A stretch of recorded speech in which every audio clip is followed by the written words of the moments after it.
Yeah, I shaved my beard from last time. What we're gonna do today, I've already done the uh, driver's side, which would be the left side of replacing these brake lines on this 2015 Jeep Wrangler Sierra. Um, I've started this. I've got the wheel off and the vehicle jacked up and jack stand underneath it. I'm gonna go around here and start the process.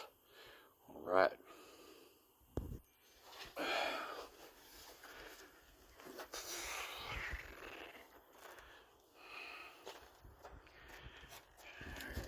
So we get that rascal off.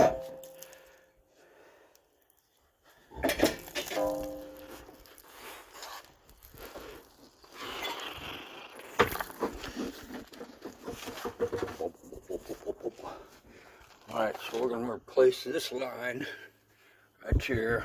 It goes up, goes through here, up and around, and it connects to this main line, steel line here. So what's gonna come off is this block right here. This unhooks. This is the anti-lock brake line. So this will come off. This is attached to this. This will stay here.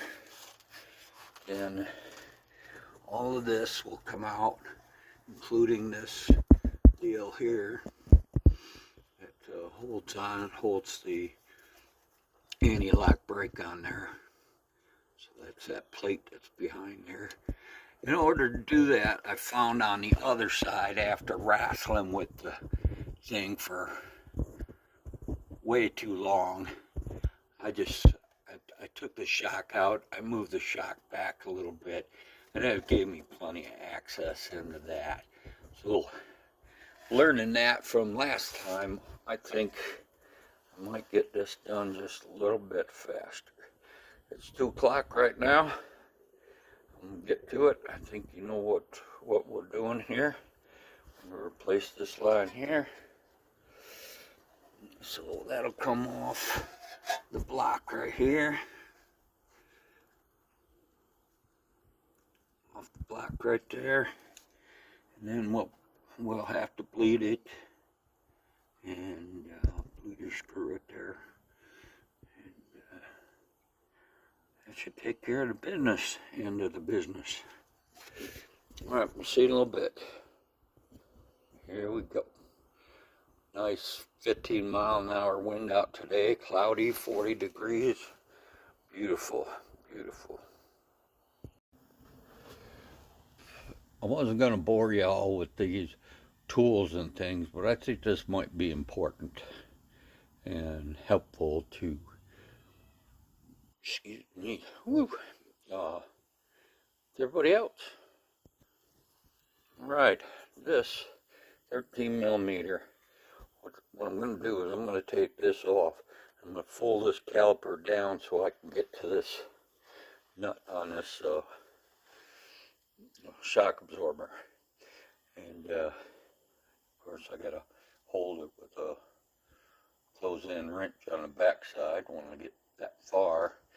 But anybody that's bought these ratchets from Harbor Freight, I ain't complaining. I like them. They're pretty stout little rascals. But you'll notice right here that switch there, my nose is running. It's 40 degrees outside. This switch, when it's there, I have my Craftsman tools. When it's in this position, it's to take the bolt or nut off. This is set to lefty-loosey. So when I put it on, I have to switch it over to this side, which is righty-tighty. That's kind of opposite of all the other ratchets I've used. But hey, it works. Get used to it. The other thing I didn't all tell you is clean these things up so you don't get dirt contamination in your brake fluid. The good thing is, for my last video, I'm not shaking as bad today, so that's a good thing. Alright, back at it.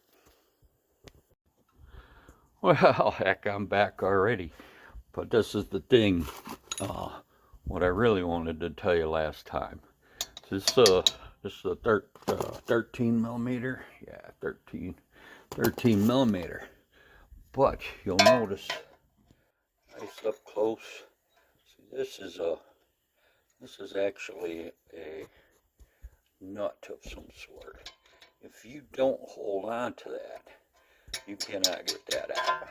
You can't. It just spins and spins. So I have a 3/4 inch wrench. The fun part is there's really not enough room to get a hold of that. Well, you know, I got a hold of it. I've been darned. All right, here we go. Well, the reason I got that 3/4 on so easy is because it's not a 3/4, it's a 5/8, and it squishes in between them. So I had the 3/4 on that little lip on that nut. So, but I got the 5/8 on there, and that's what we're doing now. So, all right. Okay, so far so good. We got the do my fletch out. All these lines for the anti-lock or for the wheel sensor, they all go in the clips like this. So just take them out of those clips. Be careful though. You mess up this line and you're in for a world of aggravation. So there we are. This comes out. This comes out with the brake line, and it comes on the new brake line you'll get. I'm starting to shake a little bit more. So there's that. I've got this all loose. I loosened everything up before I disconnect that line there. This line on this end is going to bleed anyway. It's going to come out of the brake caliper right there. Let's see, where are you? Right there. When you take that off, it's going to bleed out of the caliper for sure. But before I stop that shaking, before I take this off, I'm going to make sure all these lines are loose first before I unhook them and spill brake fluid everywhere. Now, one thing I didn't tell you, see that right there? On the left is the part that goes behind this piece of steel. And your screw or bolt or whatever you want to call it goes through there and into this. And this has got a nut welded on the back. I highly suggest you use a penetrating oil to make sure that that is loose, or you'll break that little screw off, and then you're back into drilling holes and putting new nuts on them. Headache. Okay, back at it. I hope I can get this edited pretty well. Okay, before you take this screw out here, I'm sure I probably don't have to tell you anything, but you need to break this loose.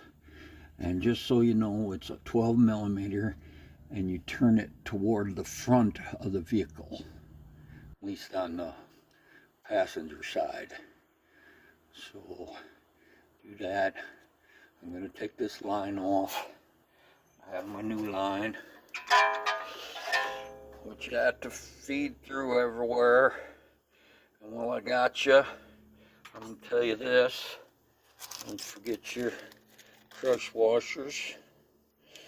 And then when you put this bolt back in for the line, you don't have to be a He-Man and crank that thing on there. I mean, I put it on there and I looked, and it didn't look like the washers crushed very much, so I turned it one more turn, and dang if I didn't strip that caliper out. So I had to replace the caliper. So you don't have to be a He-Man to do brakes. Maybe I should call this One More Thing Garage, right? Because here's one more thing.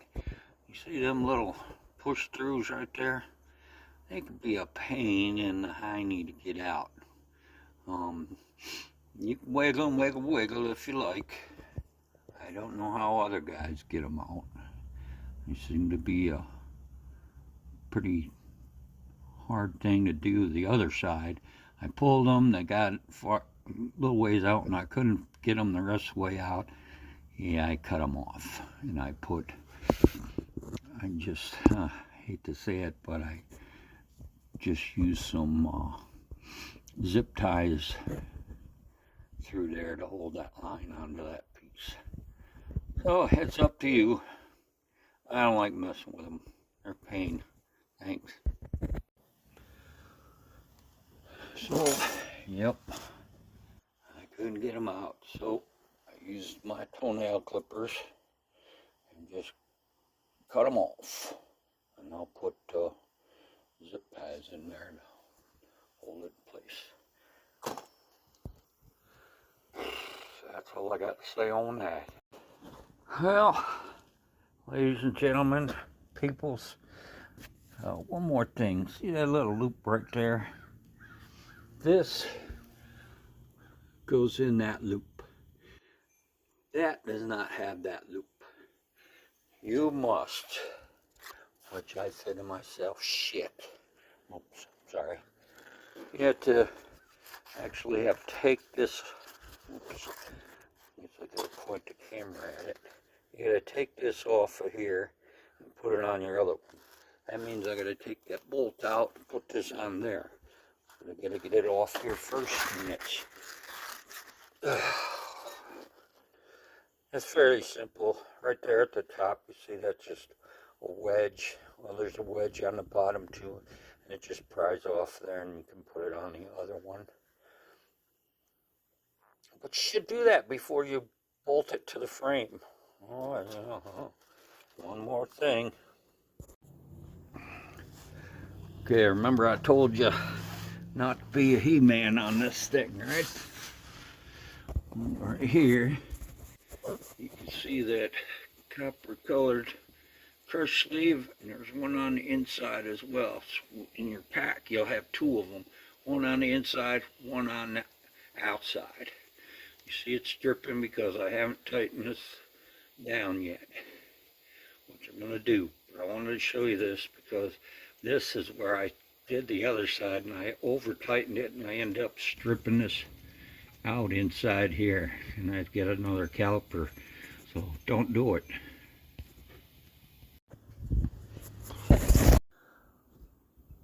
Like I said, one more thing. One more thing is, don't forget to put your shock back on. That's right. Yes, it is. What? Hey, line's on. Line's on. Line's on. Caliper's on. Nothing to do but blade it out. We'll be good to go. Alright, thanks. Hope this helps you much. I didn't see many of them online, but hope you learned something from my mistakes. That's what I do. Make mistakes and learn from them.